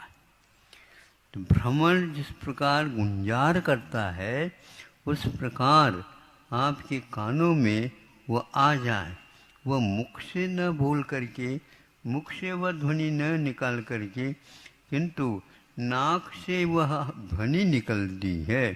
तो उस ध्वनि के साथ आपका सिर दर्द कितना भी हो वह अपने आप ही कम होता चला जाता है। योगा में इसके लिए बहुत अच्छा उच्च स्थान दिया गया है। आप चाहें तो अपने ये मंदिरों में भी आप अपनी ध्वनि को भ्रामरी प्राणायाम के साथ अथवा एक प्रकार से कान बंद करके, दोनों कान बंद करके आप यदि कोई पाठ बोलते हैं, बहुत धीरे भी बोलो तो भी वह बहुत ही मोटी ध्वनि के साथ आपके कानों को और आपके मस्तिष्क को झनकार के साथ भर देगा। फल ये निकलता है, स्वास्थ्य के लिए तो सबसे उत्तम माना जाता है। इसलिए उच्चारण भी अपने आप में महत्वपूर्ण होता है। हर भाषा की उच्चारण में भी यही बात निहित रहती है। भारतीय भाषाओं में एक विशेषता है, जैसे हिंदी है, संस्कृत है, प्राकृत है, इसमें इस प्रकार के भाव रखे जाते हैं जिसको सुनने से बहुत ही मंत्र सिद्धि आदि भी हो जाते हैं इससे। इसलिए वह मस्तिष्क के जो कोई भी तंत्र हैं उन सब को वो उद्घाटित करता है। उस उद्घाटन से आपके लिए जो सोई हुई क्षमताएं हैं वो सारे उद्घाटित हो जाते हैं। नहीं भी चाहते हैं तो भी हो जाते हैं। कोई व्यक्ति देखता है उससे भी लाभ, कोई व्यक्ति बोलता है उससे भी लाभ, और कोई व्यक्ति बहुत दूर कोई यह व्यक्ति बैठा है उसको भी यदि ध्यान में लाता है तो उस वहाँ तक जो आप यहाँ पर बोलना चाहते हैं वो वहाँ तक यात्रा करके उसको वह जगा देता है। एकदम जगा करके वह व्यक्ति आपके बारे में सोचने लग जाता है। तो यह एक प्रकार से वायरलेस हो करके भी ये बहुत बड़ा काम करता है। इसलिए कि बच्चों को भी शुरुआत से यही सिखाना चाहिए। पहले व्याकरण आचार्य होते थे जो कि व्याकरण में इस प्रकार के उच्चारण आचार्य होते थे। क्यों? ये व्याख्यान आचार्य भी होते थे, व्याख्यान करते हैं, व्याख्यान सुनाते हैं। उन व्याख्याओं को सुनते ही बहुत कठिन विषय भी वह सरल हो जाता है और वह अर्थ भी उसका बहुत जल्दी उद्घाटित होता है। इस प्रकार यह आज सत्य धर्म के साथ इन सब बातें उसके साथ लगी हुई हैं।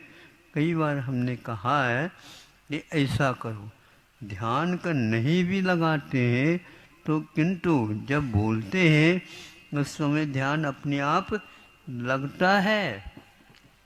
आप लोगों को नहीं लगता होगा, किंतु ध्यान करने के यदि नहीं आता है तो आप अच्छे ढंग से बोलना सीखो तो उसके कारण निश्चित रूप से विशुद्धि बढ़ती है और इस विशुद्धि के द्वारा लोगों को यह विषय समझ में आ जाता है। जैसे जहाँ पर बोलना वहाँ के पिताजी, एक लड़के का पिताजी तो कहीं शहर नगर जा रहे हैं, उस समय वह लड़का कहता है मैं भी साथ आऊँगा। नहीं बेटा दूर है और मैं अवश्य तुम्हारे लिए कुछ तुम्हारी अच्छी चीज़ ले आऊँगा। अच्छी बात। फिर इसके उपरांत वो शाम का समय आ गया, अभी पिताजी तो आए नहीं।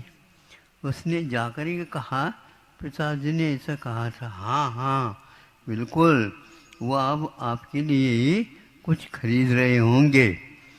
और उसी समय आप इस लड़के को हिचकी लगती है, नहीं समझे? हिचकी लगती है। वो हिचकी किस काम के बताओ? तो वो हमें हिचकी लग रही है ऐसे कहता है वो। हाँ बेटा, तुम्हारे पिताजी ने कोई खरीद ले रहा होगा इसलिए हिचकी लग जाती। इसको क्या करना चाहिए? पानी पी लो तो वह रुक जाए। धीरे से वह चालू होता है लेकिन बहुत घंटों तक रह सकता है। तो यह एक प्रकार से संप्रेषण वहाँ तक पहुँच जाता है। इसको कर्म वर्गणाएँ जिस प्रकार होती हैं उसी प्रकार शब्द वर्गणाएँ कहा जाता है। पंचम अध्याय में ये सारा विषय बहुत अच्छे ढंग से दिया गया है। अभी 1 घंटे में आपको पूर्ण करना पड़ता है, लेकिन यह 1 वर्ष भी कर दे तो भी कम। इतना विषय उसमें भरा हुआ है और वहाँ बिल्कुल अजीब का क्या चमत्कार है वो उसके द्वारा सिद्ध होता है। हमें आज से कम शक्ति लगा करके भूलने की एक कला सीख लो। निश्चित रूप से आप कई व्यक्ति अध्ययन करते हैं, नंबर भी क्रम अंक भी बहुत ले आते हैं, किंतु वो ध्यान रखो जब उनके लिए साक्षात्कार के लिए बुलाया जाता है उस समय वो जाते हैं तो वो उनको स्वीकार नहीं करते। ऐसी कैसी बात है, हमने इतने अंक लिए इसमें। हाँ, अंक तो लिया है, लेकिन आपकी ये उच्चारण के माध्यम से बच्चों को कुछ भी समझ में नहीं आएगा। इसलिए आप इस उच्चारण को सीख लीजिए। अब उसके लिए और एमए करना पड़ेगा मुझे। एमए करने मात्र से कुछ काम नहीं होता। कुछ लोग अंक कम भी ले आते हैं, किंतु उनको बच्चे भी बहुत चाव के साथ सुन लेते हैं। नहीं समझे, बहुत चाव के साथ सुन लेते हैं। इसमें क्या है, इसमें और कुछ जादू नहीं है, तो यही जादू है। उसको सरल शब्दों में, प्रिय शब्दों में, सार्थक शब्दों में यदि उच्चारण किया जाता है तो वह शिक्षक लोकप्रिय हो जाता है। क्या होता है? लोकप्रिय। आपको भी लोकप्रिय बनना है कि नहीं? हाँ, हो कहने मात्र से थोड़े बनोगे। इसलिए घर में कोई भी मान लो बहू आती है तो वह प्रिय बोले, सब लोग उसके मुख से सुनने के लिए आतुर हो जाते हैं। अगर आप ऐसे लट मार कर दो तो वह कोई भी चाहेगा नहीं। इसलिए यह आदि जो कर्म आता है ना अपने आप, आदि का अर्थ यह है ग्रहण करना, स्वीकारना। उस व्यक्तित्व को स्वीकारने का नाम उपादेय जिसको बोलते हैं वो आदेय माना जाता है। तो उसके सुनने से सब लोगों को अच्छा लगता है और उसको स्वीकार लेते हैं, और औरों को नहीं ऐसे करते, क्योंकि उसमें के पास इसका अभाव रहता है। इस प्रकार सत्य के उद्घाटन से, शब्दों के माध्यम से कि अर्थ भी उसके साथ यात्रा कर जाता है। इसलिए एक बार शब्द बोलते हैं उसके अर्थ क्या क्या निकलते हैं, प्रासंगिक, वो सब उसमें समावेश हो जाता है। इसलिए हमारे लिए ये कहा 28 मुल्कों में एक भाषा समिति रखी गई है। हाँ, ज्ञानार्णवकार ने ये लिखा है, जो योग सिद्धि यानी वचन योग सिद्धि बना लेते हैं उनका क्या होता है, उन्होंने बताया है उनके शब्दों में मिठास आता। मिठास का क्या शक्कर मिला है क्या? शक्कर नहीं मिलाया, किंतु और कुछ नहीं मिलाते हुए भी उसमें ऐसे भाव रहते हैं जिसके द्वारा ये बहुत जोरदार लगता है। ये इनकी वाणी में जान है, और आपके यहाँ वाणी मरी हुई है। जान का अर्थ अपने आप में बहुत इसका अर्थ निकलता है। तो इसी प्रकार हमें इसका महत्व समझ में आता है। तो मिठास, जिनकी इस वाणी में मिठास आए उनके पास योग शुद्धि है, ये सिद्ध होता है। हाँ, और चमत्कार होता है। औरों के यहाँ नमस्कार करने के उपरांत भी चमत्कार नहीं होता, लेकिन ये एक अलग पाठ्यक्रम है। इसकी आराधना करने से प्राप्त हो जाती है। नहीं भी बोलते हो तो भी वह मौन से बढ़कर के काम होता है। तो मौन से बढ़कर के भी काम करने का, क्योंकि आचार्य महाराज है, उपाध्याय परमेष्टि है, ये ऐसे दो पद हैं जिनको पूरे संघ को और जो कोई भी श्रावक है चतुर्संग को बताना पड़ता है, उपदेश दिया जाता है और चर्चा की जाती है। इसलिए इनको मौन नहीं रखते हुए भी वो फालतू एक भी शब्द नहीं बोलते हैं। अपने तरफ से वो कुछ भी नहीं करना चाहते हैं, फिर भी लोग जो चाहते हैं उसके कारण उनको कुछ समय निकाल करके दे देते हैं। आप तो महाराज बहुत कम देते हो, तो हमने कहा कि जो हमने दिया है उससे भी घटत करते हुए घटाते हुए बहुत कम ग्रहण करते हो। हाँ? तो ज्यादा देने से क्या लाभ है? आप बताओ। परोसने वाले को कहते भैया थोड़ी सी ढीले हाथ से परोसो।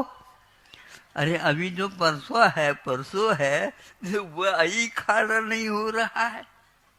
मैं नहीं खा लूंगा, मैं कब खाने के पंगत उठने का समय आ गया। हमने सुना था कि ढीले हाथ से परसों, नहीं समझे? जहां पर अच्छी चीज रहती वो ढीला नहीं करते, क्यों ज्यादा गिर जा। घी है, मलाई है, तो उस समय कंट्रोल करते हैं। कंट्रोल मत करो, आना चाहता है आने दो। वो आना नहीं चाहता, लेकिन उस लोटे को इस ढंग से मिलाया जाता है तो वो गिरने लग जाता है। इसलिए वो ये कला आना चाहिए। अच्छा लग रहा है ना आपको? बहुत अच्छा है। जो कि रात दिन बोलते रहते हो, बोलना तो सीखो। मतलब सिखाए तो तभी तो सीखेंगे हम। अरे दुकान में फिर देख लो कैसा होता है, ग्राहकों को पटाना पड़ता है, नहीं तो दुकान बंद कर दो। हाँ, तो आता है ये लड़का आता, मान लो छोटा है, लेकिन वह आप दादाजी की उम्र वाले जैसे हैं, और उसको किंतु वह आते ही बस हम वहां से आए, वहां से अच्छी बात है, क्या चाहिए ऐसा। तो मीठा बोलने से वो ऐसा है, ये चाहिए ये चाहिए ये चाहिए। फिर मान लो वह और हल्का चाहता है, अब दादा मान लो हमारी बात। अब सोचते हैं हम, अब नाती के बराबर है ही नहीं, और उसको ये दादा कह रहे, तो उसको भी हंसी आती होगी। हाँ, तो इस प्रकार कहने से आपके ग्राहक हो जाते हैं। इसलिए हमें भी बहुत सतर्क होकर के बोलना पड़ता है, ताकि ग्राहक दोबारा 4-5 ग्राहकों को लेकर के आए। हाँ,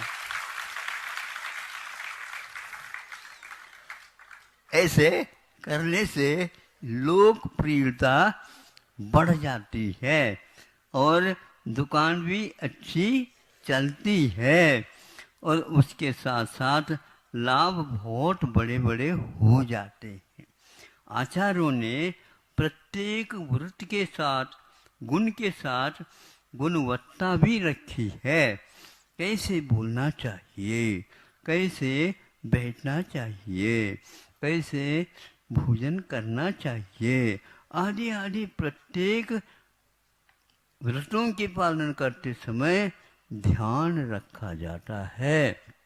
इसलिए महाव्रत में अथवा समितियों में भाषा समिति और सत्य धर्म और वाक गुप्ती आदि आदि ये शब्दों के प्रयोग किए गए हैं।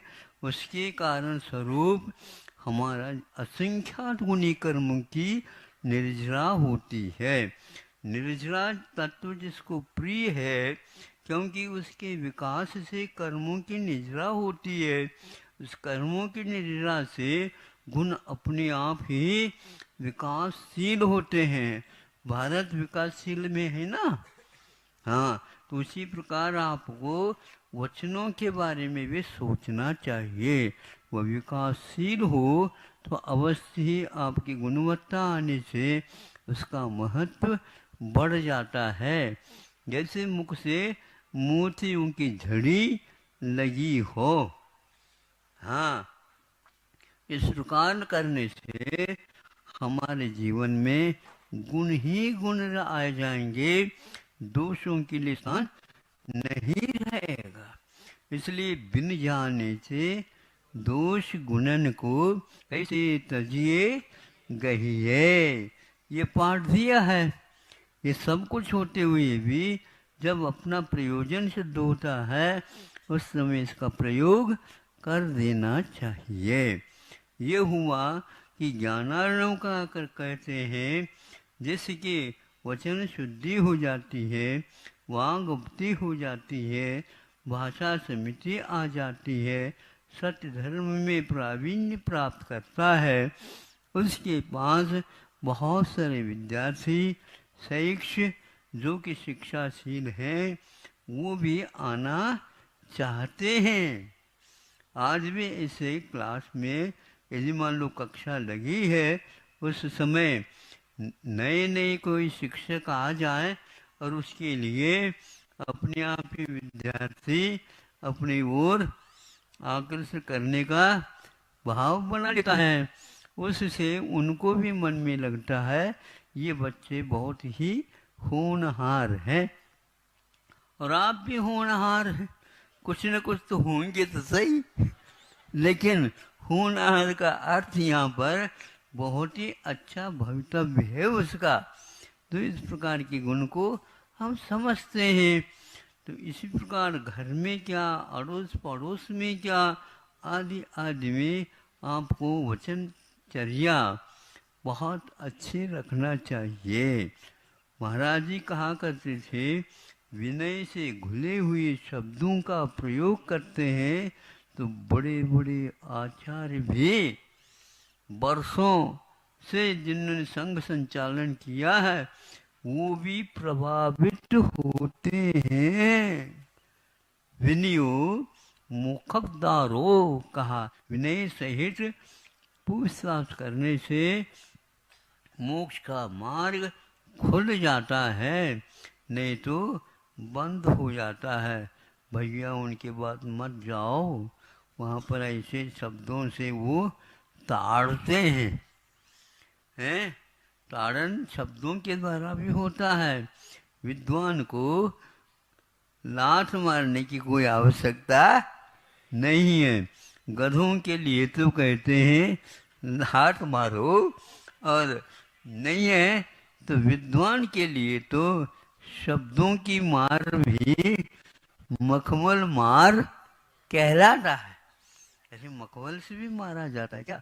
हाँ, रुचि पूर्वक शब्द यदि प्रयोग करते हैं तो ये मखमल मार है, ये नहीं चाहिए।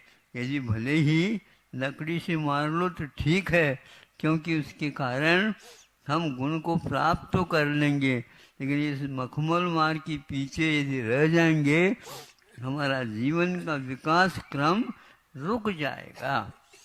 जो व्यक्ति ऐसा बोलता है जिसमें विकास दर बढ़ जाता है, विकास होना चाहिए। विकास होने से ऐसा होता है कि जो वनस्पति होती हैं उनके सामने भी इस प्रकार भ्रमर का भ्रमर बताए ना, जो कमल या फूल के ऊपर वो मंडराते हैं, उस मंडराने के कारण वहाँ का वातावरण क्या बनता है तो आप जानो, किंतु निश्चित रूप से वहाँ पर वह केसर का या सुगंधि का सेवन भी करता जाता है और वहाँ वातावरण भी उससे सिद्ध करता है। घर में भी इस प्रकार के यदि मान लो ध्वनि का उच्चारण किया जाता है तो वहाँ पर भी प्राण वायु इत्यादि की जो आवश्यकता है उसका निर्माण होता है। ऐसे विज्ञान को भी शोध किए हैं। इसलिए हमारे मन में, हमारे वचनों में, हमारे कायम की चेष्टाओं में निश्चित रूप से परिवर्तन आना चाहिए। रुजु योग हो। रुजु योग का अर्थ यह है सीधे सीधे बोलो, उसको घुमा करके अर्थ को और कठिन मत बनाओ, सीधे कर दो। जब धागा उलझ जाए उस समय वह जल्दी मत करो और उलझा दोगे आप। उसको उलझा हुआ है, उसको सुलझाने के लिए भी दिमाग बहुत चाहिए, नहीं समझे? हाँ, तो उससे यदि उलझन भी सुलझ जाए तो वह बहुत प्रवीण माना जाता है। हम ऐसे बोले जिसके द्वारा लड़ाई शांत हो जाए। हाँ, नहीं है तो बीच में ऐसे एक शब्द बोल दिया उसके द्वारा भवक जाए। भवकना समझते हो आप? हाँ महाराज, रोजमर्रा हम सुनते हैं भभक जाता है। भभकने का मतलब ये है, पहले चिमनी होती थी, चिमनी दीपक, तो उसमें बर्नर में कोई कमी हो जाए, तेल उसमें डाल दिया जाए और वह जला दिया और वह थोड़े ही समय के उपरांत भभकना पार कर देता है। तो क्या भभकता है? आप ही लोगों का प्रभाव पड़ा होगा उसके ऊपर। जो कोई भी है वो आप उसमें निमित्त अवश्य है तो वो भभकने लग जाता है। यहाँ तक कि भभकता भभकता वह समुद्र घाट कर लेगा। समुद्र घाट समझते हो? तो वह जैसे केवली भगवान का समुद्र घाट होता है, कषाय समुद्र घाट होता है, वेदना समुद्र घाट होता है, अनेक प्रकार के समुद्र घाट 7-6 प्रकार के होते हैं। तो उसी प्रकार वह भभकता हुआ ऊपर मान लीजिए कंबल रखा है। अब क्या करे? कंबल को तो ले लिए उसने अपनी चपेट में और उस कंबल को जल्दी जल्दी गिराते थे। गिराते ही वहाँ उस हवा के प्रेशर से बुझ जाता है, वो ठीक हो जाता नहीं है तो पूरा घर उसका आग के ही चपेट में आ जाता है। इसलिए आपके एक वचन का भी बहुत महत्वपूर्ण है। गुरु जी ने कहा था, देखो मूलाचार की बात है, हाँ, एक वचन में किसी को नहीं बुलाना। ए तू आ जा इधर। ये लाड प्यार की बात तो अलग है, किंतु तू नहीं कहते। यदि कहते हैं तो तुकारी की कथा याद कर लो, क्या दशा होती है। तू कहने से वो बिगड़ गई थी और ऐसा दीपक भड़क गया था, वह घर से ही बाहर निकलना पड़ा। और जहां जहां पर गई वहां पर घर को याद करते रहे। हमने बहुत बड़ी गलती कर ली। इसी प्रकार जो पुराण ग्रंथ पढ़ने से याद होता है कि क्या कहा था उन्होंने, द्रौपदी नहीं, हाँ, अरे अंधों का तो संतान भी अंधी हुआ थी। बस ये हो गया। कारण ये बना था कि वह चल रहे थे और पैर फिसल गया। पैर क्यों फिसल गया? अरे हंसने लगी। ये भी इनको मालूम नहीं, यहाँ पर पानी नहीं था, अथवा था तो उसके इतने ही समझना चाहिए था, तो गिर गया। अथवा ऊपर जो है कपड़े ले लिया तो हंसने लगे, क्योंकि वहाँ पर केवल जल का ऐसा पेंटिंग कर दिया गया था जैसे जल है वहाँ पर।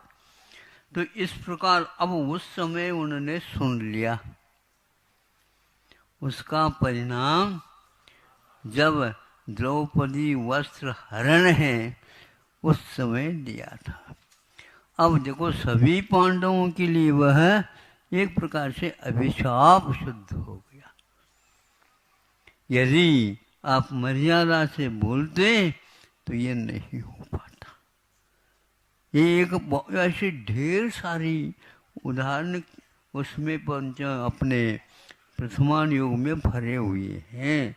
इसलिए आपको चाहिए अपने सम्यक दर्शन को, अपने सम्यक ज्ञान को, अपने सम्यक चारित्र को संशोधित करना है, विकसित करना है, लोकप्रिय बनाना है। तो अवश्य ही आप लोग इस ओर ध्यान देंगे और घड़ी की ओर भी ध्यान दे दें। देखो आज देर हो गया, भाग्य तो आप लोगों का है। अहिंसा परमो धर्म की जय। चलो परम पूज्य संत श्रोमणी आचार्य भगवान विद्यासागर जी महामुनि राज्य की, समस्त आचार्य संघ की, जिनवानी प्रभु देव तुम्हारे पवित्र मुख से निसृत जो शीतलवाणी, जन मन के मल को धोती अत काती जिनवानी। जयवंतो माँ जग में तब तक सूरज चांद रहे, शीश नवाते कर्म करो।